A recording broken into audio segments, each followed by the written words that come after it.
রূপপুর বনে টোনা আর টুনি নামের এক দম্পতি বাস করত। টোনা ছিল রিক্সা চালক। রিক্সা চালিয়ে টেনে টুনে কোনো মতে তার সংসার চালাতো। 3 দিন ধরে রূপপুর বনে প্রচন্ড ঝড় বৃষ্টি শুরু হয়েছিল। সেই ঝড় বৃষ্টির সন্ধ্যায় টোনা টুনিকে বলে, টুনি, ও টুনি, তুমি জানালা দরজা বন্ধ করে দাও, আমি রিক্সা নিয়ে বের হব এখন। দেখি এই ঝড় বৃষ্টির রাতে দুটো যাত্রী পাওয়া যায় নাকি। যাত্রী পেলেই তো দুটো পয়সা পাওয়া যাবে। এই ঝড় বৃষ্টির রাতে তোমাকে কি রিক্সা নিয়ে বের হতেই হবে টোনা? আজ না গেলে কি নয়, তার চেয়ে বরং আজ ঘরেই থাকো। আমি তোমার জন্য গরম গরম দুটো ভাত রেঁধে দেই। বাইরে তো এখন প্রচন্ড বৃষ্টি হচ্ছে। না টুনি, ঘরে বসে তো আমারও থাকতে ইচ্ছে করে, কিন্তু তুমি তো জানোই সবকিছু। প্রতিদিন আমাকে কত খাটনি করে চলতে হয়। যদি এভাবে ঘরে বসে থাকি তাহলে কি করে হবে বলো তো? যাই যাই, তুমি দরজা বন্ধ করে ঘরেই থাকো। এ কথা বলে টোনা তার রিক্সা নিয়ে বেরিয়ে পড়ে। এদিকে টুনি টোনাকে যত দূর পর্যন্ত দেখা যায় তত দূর পর্যন্ত তাকিয়ে থেকে ঘরে চলে যায়। এরপর টোনা রাতে রাস্তা ছেড়ে বড় রাস্তায় ওঠে। চারিদিকে এত জোরে বৃষ্টি আর বাতাস হচ্ছিল যে টোনা মনে মনে ভীষণ ভয় পাচ্ছিল। চারিদিকে এত জোরে বৃষ্টি আর বাতাস হচ্ছিল যে টোনা মনে মনে ভীষণ ভয় পাচ্ছিল। চারিদিকে মেঘের গর্জন শোনা যাচ্ছিল। আশেপাশে ঝিঝি পোকার আওয়াজ ভেসে আসছিল। চারপাশ নিস্তব্ধ ছিল। আশেপাশ থেকে কিসের যেন আওয়াজ আসছিল। একটা গাছের সাথে আরেকটা গাছ ধাক্কা খাচ্ছিল। শুনশান নীরবতা, এসব কিছু দেখে টোনা ভীষণ ভয় পাচ্ছিল। শুনশান রাস্তা, জনমানব শূন্য, চারদিকে কেউ ছিল না। এমন শুনশান অবস্থা দেখে টোনার শরীরে যেন অজানা এক শিহরণ দিচ্ছিল। রাস্তা তো একেবারে খালি, তবে কি টুনির কথায় আমার বাড়িতে বসে থাকা উচিত ছিল? কতদিন ধরে আমি এই রাস্তায় রাত বিরাতে রিক্সা চালিয়েছি, কোনোদিনও তো আমার মনে এতটুকু ভয় কাজ করেনি। কিন্তু আজ আমার এমন মনে হচ্ছে কেন যে আমাকে পেছন থেকে কোনো আত্মা চাপটে ধরেছে, কেউ আমাকে ডাকছে। কেন এমন মনে হচ্ছে? টোনা রিক্সা নিয়ে যত এগোতে থাকে তত শুনশান নীরবতা আরো বাড়তে থাকে। দূর দূরান্তেও কোনো পাখির বাসা টোনার চোখে স্পষ্ট হয় না। টোনা মাঝে মাঝে ওই বৃষ্টির আওয়াজের সাথে দূর থেকে ভয়ঙ্কর ভয়ঙ্কর আওয়াজ শুনতে পাচ্ছিল। আশেপাশে সে কোনো পাখিকেই দেখতে পাচ্ছিল না। টোনার মনের ভয় আরো দ্বিগুণ হয়ে যায়। টোনা ভয়ে ভয়ে যেতে থাকে। সামনে তো এই বনের শ্মশান ঘাট, আমার কি ওই শ্মশানের সামন দিয়ে যাওয়া উচিত? না, যাই, ভয় পেলে তো আর পেট চলবে না। শ্মশানের একটু দূরেই তো যজ্ঞ কাকুর চায়ের দোকান, দেখি সেই দোকানে গিয়ে কিছু যাত্রী পাই কিনা। নিশ্চয়ই কোনো যাত্রী পাবো। হয়তো কেউ বৃষ্টিতে আটকা পড়ে বাড়ি যেতে না পেরে সেই দোকানে ঠাঁই নিয়েছে। যাই যাই। এই কথা বলে টোনা শ্মশানের সামনে রাস্তা দিয়ে রিক্সা চালিয়ে যেতে থাকে। টোনা যত তাড়াতাড়ি রিক্সা চালাতে থাকে তার যেন মনে হয় যে তার পেছনে রিক্সায় কোনো আত্মা বসে আছে। টোনা চোখ বন্ধ করে আর গায়ের যত শক্তি আছে তা দিয়ে রিক্সা টানতে থাকে। অবশেষে টোনা যজ্ঞ কাকের দোকানের সামনে এসে পৌঁছায়। যজ্ঞ কাকের দোকানের সামনে এসে দেখে সেখানেও কেউ নেই। টিপ টিপ করে দুটো মোমবাতি জ্বলছে আর যজ্ঞ কাকু বাইরে দাঁড়িয়ে আছে। প্রচন্ড ঝড়ের মধ্যে মোমবাতির আলোতে যজ্ঞ কাককে দেখতেও ভূতের মতো লাগছিল। টোনা তো দেখে আরো ভয় পেয়ে যায়। তারপর টোনা তার রিক্সা নিয়ে যজ্ঞ কাকের দোকানে যায়। আর টোনাকে দেখে যজ্ঞ কাক বলে, কি গো টোনা ভাই, এই ঝড়ের রাতেও তুমি রিক্সা নিয়ে বের হয়েছো? এই ঝড়ের রাতে কোন যাত্রী তোমার রিক্সায় চড়ার জন্য দাঁড়িয়ে আছে শুনি? যাও যাও, বাড়ি ফিরে যাও। এই দুর্যোগের রাতে কি কেউ বের হয়? যজ্ঞ দাদা, আমার কি শখ হয়েছে বলো, এই ঝড়ের রাতে রিক্সা নিয়ে বের হওয়ার জন্য। পেটের দায়ে বের হয়েছি গো, পেটের দায়ে। এই যে এই রিক্সাটা দেখছো, এটা আমি ধার করা টাকা দিয়ে কিনেছি। টাকাটা তো শোধ করতে হবে। যাই এখন, এখানে তো কোনো যাত্রী পেলাম না। সামনে কিছু দূর গিয়ে একটু দেখি, যদি যাত্রী না পাই তবে বাড়ি ফিরে যাব। তাই করো টোনা ভাই, এই রাতে কোন দিক দিয়ে কি হয় তা তো আর বলা যায় না বলো। দেখছো না প্রকৃতি কেমন আজ ক্ষেপে আছে, মনে হচ্ছে কিছুক্ষণের মধ্যেই সব লন্ডভন্ড করে দেবে। যাও যাও বাড়ি ফিরে যাও, আমিও দোকান বন্ধ করে চলে যাব। এই বৃষ্টি বুঝি এই রাতে আর থামবে না গো। এই কথা বলে যজ্ঞ কাক তার দোকান বন্ধ করতে থাকে। এদিকে টোনা আবারও তার রিক্সা নিয়ে নির্জন জঙ্গল দিয়ে চলতে থাকে। টোনা যত দ্রুত রিক্সা চালাতে থাকে তার যেন মনে হয় যে রিক্সা এক জায়গাতেই দাঁড়িয়ে আছে। রাস্তার চারপাশে দাঁড়িয়ে থাকা গাছগুলোকে টোনা বড় বড় দৈত্যর মতো মনে করে।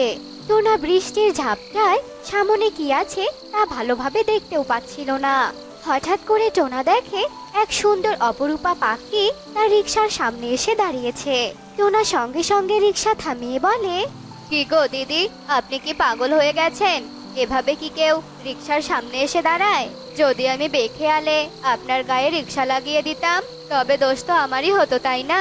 রিক্সায় ওঠার যদি এত দরকার হয়ে থাকে তবে রাস্তার পাশে দাঁড়িয়ে থাকবেন, এভাবে হঠাৎ করে রাস্তার মাঝে চলে আসবেন না। বাবা, আমি ইচ্ছে করে তোমার রিক্সার সামনে আসিনি বাবা। আমার মেয়েটা অনেক অসুস্থ, গাড়ি অ্যাক্সিডেন্ট করেছে, আমাকে একটু সাহায্য করো। আমি আমার মেয়েটাকে হাসপাতালে নিয়ে যাওয়ার জন্য কোনো গাড়ি পাচ্ছি না। তুমি তোমার রিক্সায় করে আমাদের একটু হাসপাতালে পৌঁছে দাও না, এর বিনিময়ে আমি তোমাকে অনেক টাকা দেব বাবা। আপনি তো আমারই বয়সী হবেন, তাহলে আমাকে বাবা বলে ডাকছেন কেন? ঠিক আছে, তা কোথায় আপনার মেয়ে? তাড়াতাড়ি নিয়ে আসুন, আপনাদের আমি অবশ্যই হাসপাতালে নিয়ে যাব। আরে ওই তো আমার মেয়ে তো আগে থেকেই তোমার রিক্সায় বসে আছে। চলো চলো। বিউটি পার্লারের কথা শুনে টোনা একেবারে অবাক হয়ে যায়। পিছনে ফিরে দেখে সত্যি সত্যি বিউটি পার্লার মেয়ে তার রিক্সায় আগে থেকেই অজ্ঞান অবস্থায় রয়েছে। সেই দৃশ্য দেখে টোনা তো ভীষণ ভয় পেয়ে যায়। আর টোনা বলে ওঠে, এ কি, আপনার মেয়ে কখন রিক্সায় উঠলো? আমি তো বুঝতেই পারলাম না, এ কি করে সম্ভব? তুমি বুঝতে পারোনি, আমি যখন তোমার সাথে কথা বলছিলাম তখনই আমার মেয়ে তোমার রিক্সায় উঠেছে। তুমি আর সময় নষ্ট করো না, দেরি করলে যে আমার মেয়েকে বাঁচানো যাবে না, তাড়াতাড়ি হাসপাতালে নিয়ে চলো। এ কথা বলে বিউটি পায়রা টোনার রিক্সায় উঠে বসে। টোনার মনে অনেক প্রশ্ন ঘুরপাক খেতে খেতে অবশেষে তাদেরকে নিয়ে হাসপাতালে পৌঁছায়। হাসপাতালে গিয়ে বিউটি পায়রা রিক্সা থেকে নেমে বলে, বাবা তুমি ওকে হাসপাতালের ভিতরে ভর্তি করে দিয়ে এসো, আমি হাসপাতালে যেতে পারবো না। এই নাও, এই থলেতে অনেক টাকা আছে, তোমার গাড়ি ভাড়া বাদে চিকিৎসার খরচ। আরে একটা কাজ করে দাও না বাবা। না না, এসব আপনি কি বলছেন? আপনার মেয়ে হয় আপনিই ভর্তি করাবেন, আমি কোনো ঝামেলার মধ্যে পড়তে চাই না বাবা। না না বাবা, কোনো ঝামেলা হবে না। আসলে আমার মেয়ের সাথে বহুদিন থেকে কথা হয় না, মেয়েটা আমার উপর ভীষণ রেগে আছে। সুস্থ হওয়ার পর যদি আমাকে দেখে তাহলে আরো বেশি রেগে যাবে, আর রেগে যাওয়ার কারণে যদি অসুস্থ হয়ে পড়ে সেই ভয়ে আমি ওর সাথে থাকতে পারবো না বাবা। বিউটি পায়রার কথা শুনে টোনার মনে ভীষণ মায়া হয়। বিউটি পায়রার কথা মতো রিক্সা থেকে তার মেয়েকে নিয়ে হাসপাতালে ভর্তি করিয়ে দেয়। এরপর বেশ কিছুক্ষণ কেটে যায়। এরপর বিউটি পায়রার মেয়ের জ্ঞান ফিরে আসে, আর সে নিজেকে হাসপাতালে দেখে বলে, কি হয়েছে আমার, আমি এখানে কেন? আর আমি এই হাসপাতালের বিছানায় কি করে এলাম? তুমি অ্যাক্সিডেন্ট করেছিলে, তোমার মা আমার গাড়িতে করে তোমাকে হাসপাতালে নিয়ে এসেছে, আর আমাকে বলেছে যে তুমি নাকি তার উপর রেগে আছো, তাই তোমাকে হাসপাতালে ভর্তি করার দায়িত্ব তোমার মা আমাকে দিয়েছে। টোনার এমন কথা শুনে পারুল ভীষণ অবাক হয়ে যায়। আর পারুল বলে, কি, আমার মা কিভাবে আসবে? আমার মা তো অনেকদিন আগেই মারা গেছে। আমি আমার মায়ের একমাত্র সন্তান ছিলাম। আমার বিয়ে হয়ে যাওয়ার পর আমি আমার মায়ের খেয়াল রাখতে পারিনি, তাই আমি আমার মাকে বৃদ্ধাশ্রমে পাঠিয়ে দিয়েছিলাম। আর আমি সংসার জীবনে এতটাই ব্যস্ত ছিলাম যে আমার মা বৃদ্ধাশ্রমে কেমন আছে কোনোদিনও খোঁজ নেইনি। তারপর বৃদ্ধাশ্রম কর্তৃপক্ষের কাছে জানতে পারি যে আমার মা মারা গেছে। আর মা মারা যাওয়ার সময় আমাকে অনেক দেখতে চেয়েছিল। আর আমি এতটাই হতভাগ্য যে আমি সংসার নিয়ে এতটাই ব্যস্ত ছিলাম যে মায়ের মৃত্যুর সময় আমি যেতে পারিনি। এসব কথা বলে যখন পারুল কাঁদছিল তখন টোনা মনে মনে ভাবে, তার মানে ওই মহিলাটা এই মেয়ে মৃত মা ছিল। হে উপরওয়ালা, তোমার কি লীলা খেলা! মা মৃত্যুর পরেও তার সন্তানকে কিভাবে আগলে রেখেছে। একেই হয়তোবা বলে মায়ের ভালোবাসা, যা মৃত্যুর পরও শেষ হয় না। এরপর টোনা সেই রাতেই পারুলকে তার রিকশায় করে পৌঁছে দেয় আর নিজে বাড়ি চলে যায়।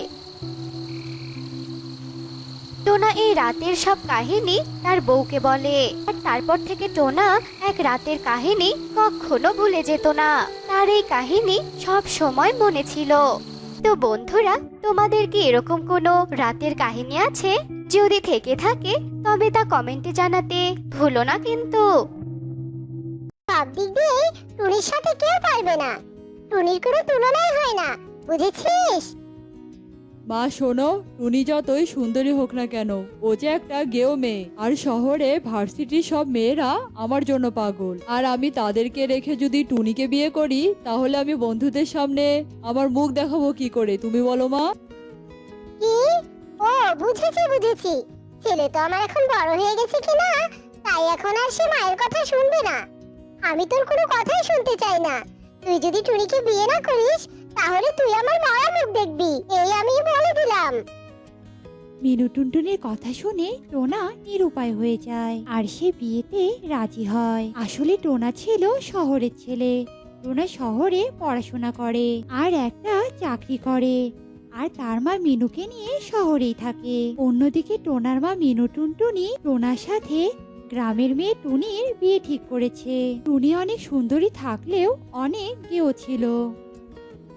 মা, তুমি আমাকে বিয়ে করতে বাধ্য করলে, কিন্তু তাতে কি হয়েছে? আমি ওই টুনিকে বউ হিসেবে কখনো মেনে নেব না। আমি ওকে রেখে আমার গার্লফ্রেন্ড মুন্নিকে বিয়ে করব। শুধু সময়ের অপেক্ষা। এসব বলে টোনা চলে যায় আর মিনু নির্দিষ্ট দিনে টুনিকে শহরে নিয়ে আসে। আর মিনু টুনটুনি টুনিকে বলতে থাকে, শোন মা, আমি তোকে খুব ভালোভাবে চিনি। তুই অনেক ভালো একটা মেয়ে, আর আমার ছেলের বউ হিসাবে তুই একদম যোগ্য। তুই একদম চিন্তা করিস না রে মা। আমার ছেলে হয়তো তোকে এখন মেনে নিতে পারছে না, কিন্তু দেখবি একদিন ঠিক তোকে মেনে নেবে। এবার আয় মা, আমি তোকে তোর ঘরে রেখে আসি। এরপর মিনু টুনিকে টোনার ঘরে রেখে আসে। আর এভাবে কয়েকদিন কেটে যায়। টোনা টুনিকে বউ হিসেবে একদম মেনে নেয় না, ঠিকভাবে কথাও বলে না। একদিন সকালবেলা মা, ও মা, আমাকে কেন এখনো ব্রেকফাস্ট দিচ্ছ না? আমার অফিসে যাওয়ার দেরি হচ্ছে। মা, ও মা। টোনার ডাক শুনে টুনি সেখানে এক কাপ চা আর মুড়ি নিয়ে আসে। আর টোনা এসব দেখে তো ভীষণ রেগে যায়। এসব কি মা? আমাকে এই গেও মেয়েটা এসব কি খেতে দিল? মা, দেখে যাও। আপনার সকালের নাস্তা, আমরা গ্রামে তো এসবই খেয়ে থাকি। খেয়ে দেখুন না, অনেক মজা। ছি, এসব খাবো আমি? এর জন্যই বলা হয় গ্রামের গেও ভূত। আমাকে কখনো এগুলো খেতে দেবে না। আমি নুডলস, পাউরুটি, কফি খাবো। এগুলোই খাই আমি সকালে। গেও ভূত কোথাকার। এসব কথা বলে টোনা মুড়ি আর চা ফেলে দিয়ে চলে যায়। আর অমনি মিনু এসে টোনাকে ডাকতে থাকে। এই যে রে, আমি তোর জন্য নাস্তা এনেছি, খেয়ে যা বাবা, তুই রাগ করিস না। মিনু এত ডাকার পরও টোনা কথা শোনে না। টোনা না খেয়ে অফিসে চলে যায় আর টুনি অনেক কান্না করতে থাকে।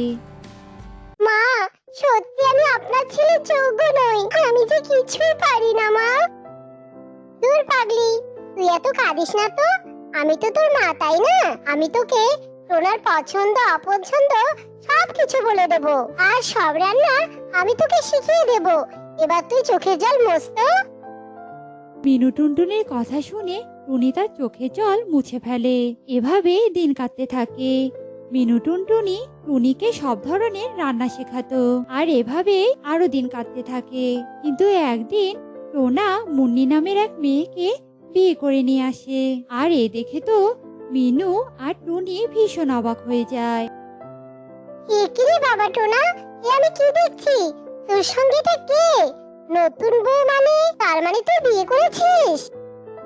হ্যাঁ মা, তুমি যেটা ভাবছো সেটাই ঠিক। আমি মুন্নিকে বিয়ে করে এনেছি। আমরা একই ভার্সিটিতে পড়তাম। তাছাড়া মুন্নি টুনির মতো অত গেও না। মুন্নি অনেক স্মার্ট। তাই বলে তুই বিয়ে করবি? টুনি কি দোষ করেছিল বল? মা, আমি তো তোমাকে আগেই বলেছিলাম যে আমি টুনিকে বিয়ে করতে চাই না, কিন্তু তুমি তো আমার কোনো কথাই শোনোনি। এবার বোঝো, চলো মুন্নি চলো। এরপর টোনা আর মুন্নি ঘরে চলে যায়, আর টুনি এসব দেখে অনেক কাঁদতে থাকে। আর মিনু টুনটুনি বলে, কাঁদিস না রে মা, তুই কাঁদিস না। আমি নিজ হাতে তো জীবনটা নষ্ট করে দিলাম। আমি ভেবেছিলাম টোনা হয়তো বিয়ের পর তোকে মেনে নেবে, কিন্তু যে রকম করবে তা আমি কখনোই জানতাম না রে মা। তুই আমার মেয়ে হয়েই থাক। এরপর টুনি মিনুর মেয়ে হিসেবেই থাকতে শুরু করে। আর এভাবেই দিন কাটছিল। টোনা মুন্নিকে অনেক ভালোবাসতো, কিন্তু মুন্নি ছিল অনেক অহংকারী। টোনা, এই টোনা শোনো, আমি তোমার বড় বউ আর তোমার মার সঙ্গে কিছুতেই এক বাড়িতে থাকতে পারবো না। তুমি বরং তোমার মাকে গ্রামে পাঠিয়ে দাও। সে কি কথা মুন্নি? আমি মাকে অনেক ভালোবাসি। আমি পারবো না গ্রামে রেখে আসতে। এমনিতেই মা আমার উপরে অনেক কষ্ট পেয়েছে। ও, বুঝেছি। তোমার বড় বউকে তুমি বুঝি ভুলতে পারছো না? সব বুঝতে পারছি এবার আমি। এসব তুমি কি বলছো মুন্নি? তাহলে কি আমি তোমাকে বিয়ে করতাম? এভাবেই ওদের দুজনের মাঝে ঝগড়া লেগে যায়। একদিন টোনা মুন্নিকে বলতে থাকে, মুন্নি, আমাকে এক কাপ কফি দাও তো, মাথাটা ভীষণ ধরেছে। আমি কি কাজের মেয়ে নাকি যে তুমি আমাকে বলবে আর আমি সে কথা শুনবো? পারবো না, আমি পারবো না। তোমার থেকে তো দেখি ওই গেও টুনি ভালো ছিল। আমার অনেক সে সেবা করার চেষ্টা করতো। তোমার মতো ও অত অহংকারী না। টোনার কথা শুনে মুন্নি ভীষণ রেগে যায়, আর রাগ দেখিয়ে সেখান থেকে চলে যায়। আর মনে মনে বলতে থাকে, টুনি টুনি টুনি, না, দিন দিন এই টোনা আমার হাতের বাইরে চলে যাচ্ছে। এবার এই টুনিকে তো আমি উচিত শিক্ষা দিয়েই ছাড়বো। এসব বলে মুন্নি নানা ফন্দি আঁকতে থাকে। আর মুন্নি একটা ফন্দি এঁটে ফেলে। এমন সময় মুন্নি দেখে যে টুনি গোসলে যাচ্ছে। টুনি, তুমি বুঝি গোসলে যাচ্ছ? এই নাও, এই বোতলটা নাও। এগুলো তুমি তোমার চোখে মুখে দিয়ে গোসল করবে, কেমন? দেখবে তুমি আমার মতো সুন্দরী হয়ে গেছো। আর টোনা তখন তোমাকে ভালোবাসবে, জানো? মুন্নির কথা শুনে টুনি বিশ্বাস করে। আসলে বোতলটি ছিল একটি ডেটলের বোতল, কিন্তু টুনি তা জানতো না। এরপর টুনি সে ডেটলের পানি দিয়ে গোসল করতে থাকে। আর যেই না চোখে দিয়েছে, অমনি টুনির চোখ জ্বলতে শুরু করে। ও বাবা গো, আমার চোখ জ্বলছে। এগুলো কি? মরে গেলাম রে বাবা, মরে গেলাম। টুনির চিৎকার শুনে টোনা, মুন্নি, মিনু দৌড়ে আসে। আর টোনা বলতে থাকে, এ কি টুনি, কি হয়েছে তোমার?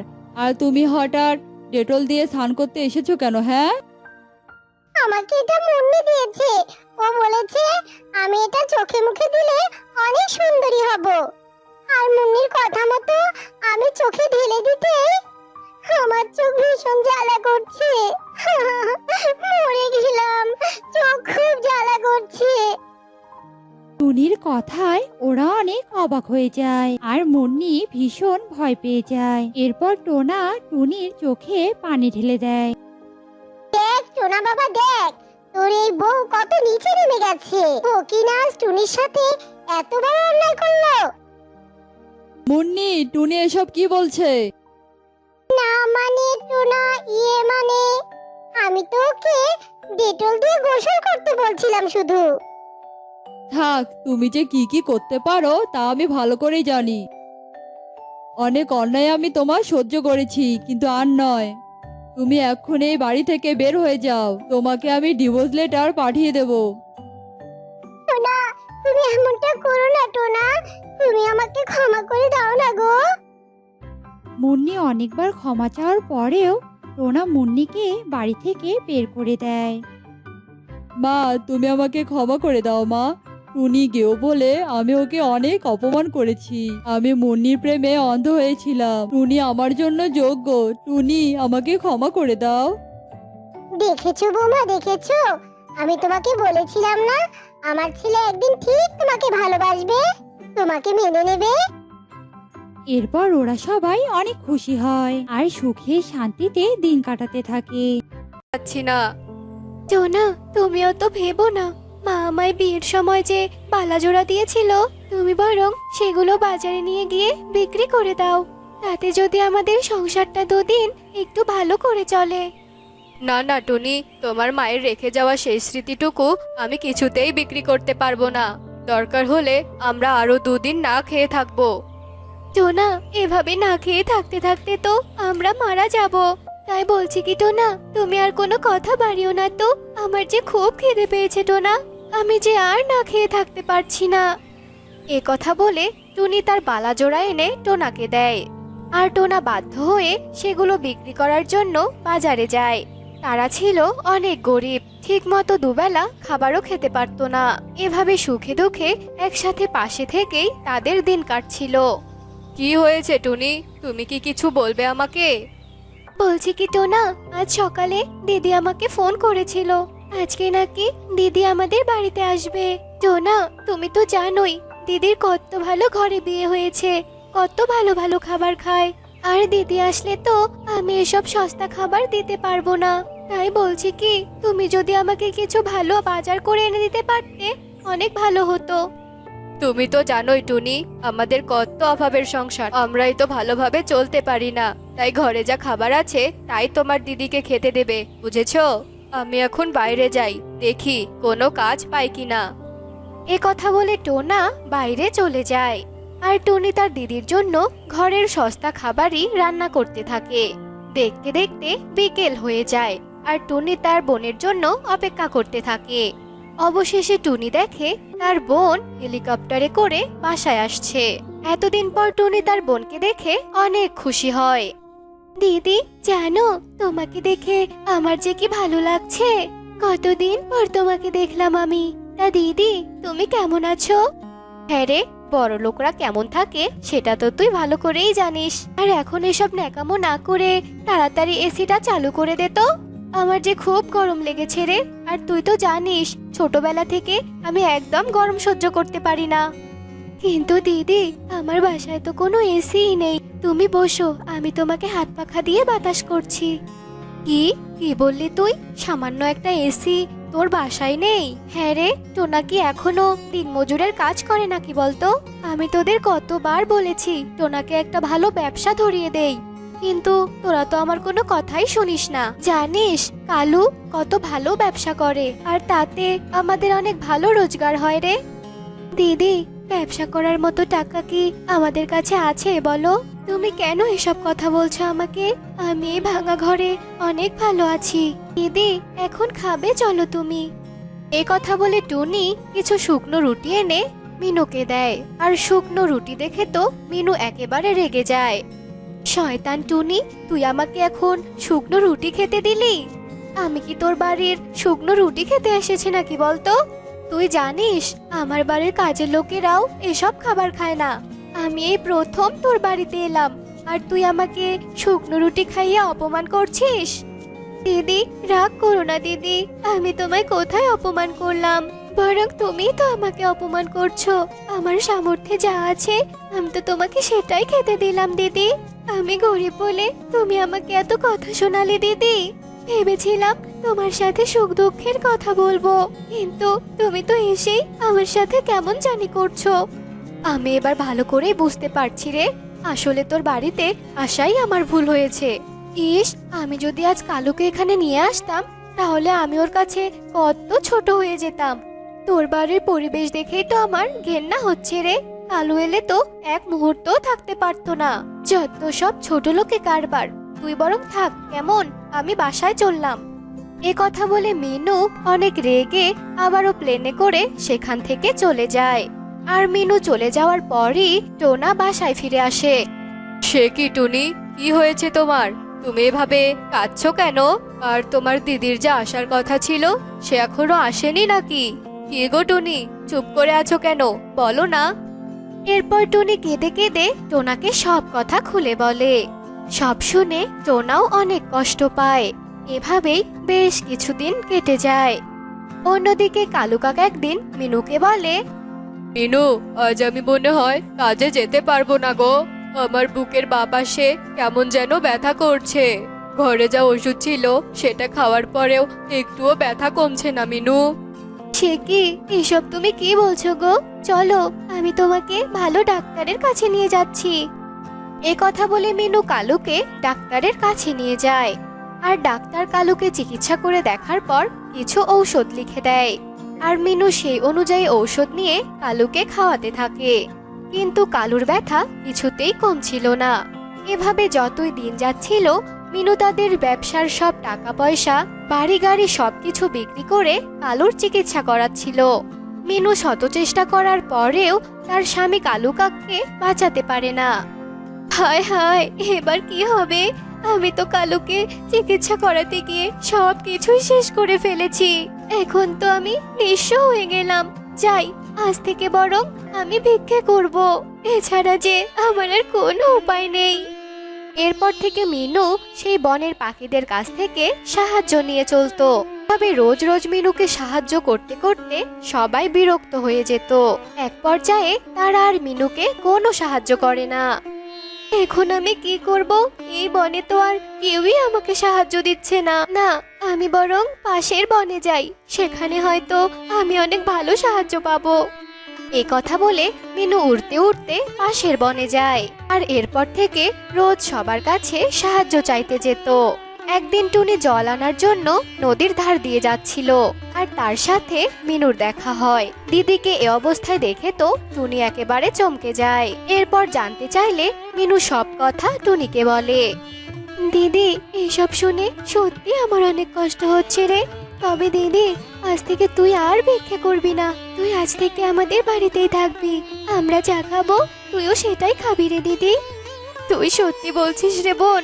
জানিস, এ কদিন আমার খুব কষ্ট হয়েছে। তবে বোন, তুই আমাকে ক্ষমা করে দে রে। তুই গরিব বলে আমি তোকে কত অপমান করেছি, কত ছোট করেছি তোকে। আমাকে তুই ক্ষমা করে দে বোন। ঠিক বলেছিস রে দিদি, তোর অনেক অহংকারের কারণে আজ তোর এই অবস্থা হয়েছে। তা আমি তো তোর নিজেরই বোন, তাই না? বোন হয়ে বোনের বিপদে পাশে দাঁড়াবো না, এটা কি কখনো হয়? চল রে দিদি, আমার বাড়িতে চল। এরপর টুনি মিনুকে তার বাড়িতে নিয়ে যায়। এরপর থেকে মিনু টোনাটুনির সাথে অনেক ভালোভাবেই দিন কাটাতে থাকে। তো বন্ধুরা, আমাদের আজকের এই গল্পটি তোমাদের কাছে কেমন লেগেছে তা কমেন্টে জানাতে ভুলো না কিন্তু।